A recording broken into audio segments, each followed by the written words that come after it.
Shalom, damai di hati. Bersyukur kepada Tuhan atas hari baru yang boleh kita jelang bersama. Kita imani semua karena anugerah Tuhan, semua karena kasih setia Tuhan. Untuk itu, mari Jemaat Gemim Gloria Jakarta Selatan dan simpatisan, kita beribadah kepada Tuhan. Kita awali pagi ini dengan merenungkan firman Tuhan. Mari kita berdoa. Kami menyembah-Mu ya Allah di pagi ini. Kami mengangkat syukur dan hormat kepadamu atas segala anugerah Tuhan yang senantiasa mengalir dalam kehidupan kami. Mensyukuri anugerah Tuhan yang indah di hari ini. Kami rindu membaca Alkitab dan merenungkan firman-Mu. Ya Roh Kudus, terangi hati dan pikiran kami, sehingga kami boleh mengerti dan mampu mengaplikasikan firman-Mu dalam kehidupan setiap hari. Di dalam nama Tuhan Yesus Kristus, firman yang hidup, kami berdoa. Amin. Saudara-saudaraku, bacaan Alkitab di pagi hari ini terdapat dalam Injil Yohanes pasal 20 ayat 6 dan 7. Maka datanglah Simon Petrus juga menyusul dia dan masuk ke dalam kubur itu.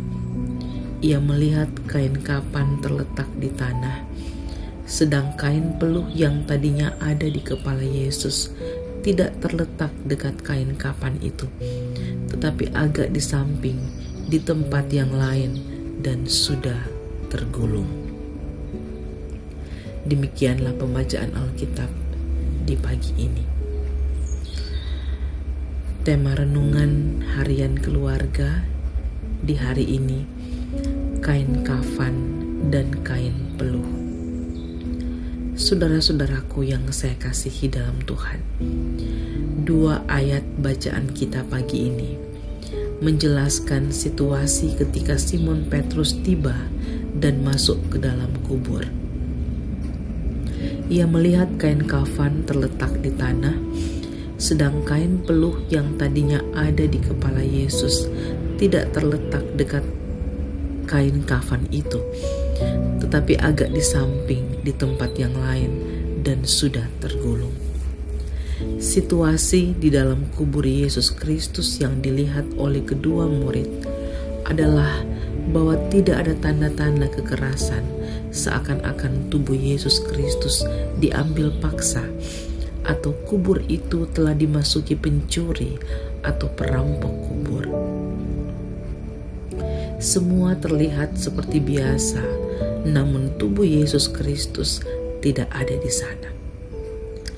Beberapa penafsir mengatakan bahwa dengan melihat posisi kain kafan dan kain peluh tersebut, tubuh Yesus Kristus seakan-akan menguap dari dalam kain kafan tersebut, sebab tidak ada tanda-tanda bahwa ada orang yang melepaskan secara paksa kain kafan dan kain peluh tersebut dari tubuhnya.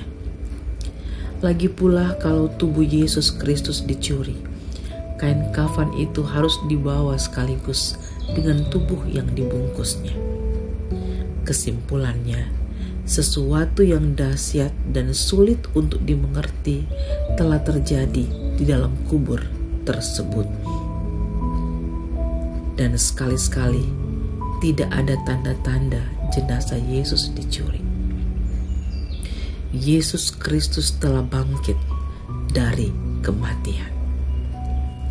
Saudara-saudaraku yang terkasih dalam Tuhan, hal menarik lainnya berkaitan dengan kata melihat yang digunakan untuk Petrus.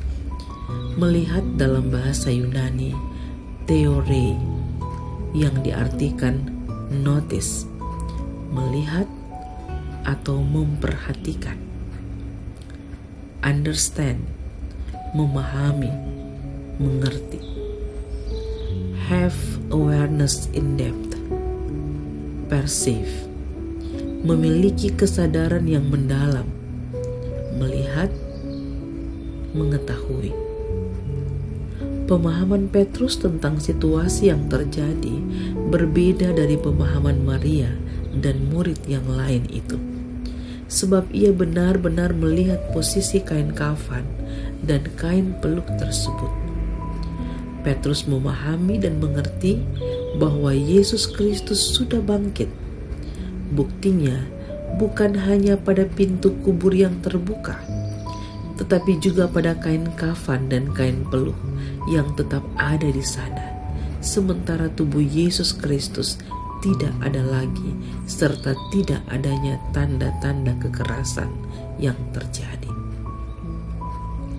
Kita tidak melihat secara langsung situasi dalam kubur Yesus Kristus ketika peristiwa kebangkitannya terjadi. Bukti-bukti yang disampaikan di sini jelas merupakan jawaban atau bantahan terhadap semua keraguan mengenai kebangkitan Yesus Kristus. Kesaksian para murid dalam bacaan ini kiranya dapat menolong kita untuk sungguh-sungguh percaya bahwa Yesus Kristus benar-benar bangkit dan hidup. Karena itu, janganlah ragu, tetapi percayalah. Percaya tidak hanya sebatas mulut, percaya tidak hanya sebatas percaya pada fakta sejarah, tapi percaya yang sungguh kepada Yesus Kristus, mempercayakan hidup kita kepadanya, bahkan dalam arti setia kepadanya. Percayalah, Yesus Kristus telah bangkit. Haleluya.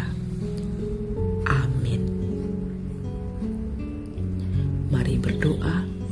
Ya Tuhan Allah, tolonglah agar kami tetap percaya pada peristiwa kebangkitan Yesus Kristus, meskipun kami tidak melihatnya. Jangan biarkan iman kami goyah oleh berbagai pengajaran yang menyangkal kebangkitannya. Tolong kami Tuhan, untuk sungguh-sungguh percaya, bahkan mempercayakan hidup kami kepada Tuhan, dan hidup dalam kesetiaan yang sungguh. Kehidupan kami di sepanjang hari ini, kami hanya mau pasrahkan dalam tangan kasih Tuhan. Di dalam nama Tuhan Yesus, kami berdoa.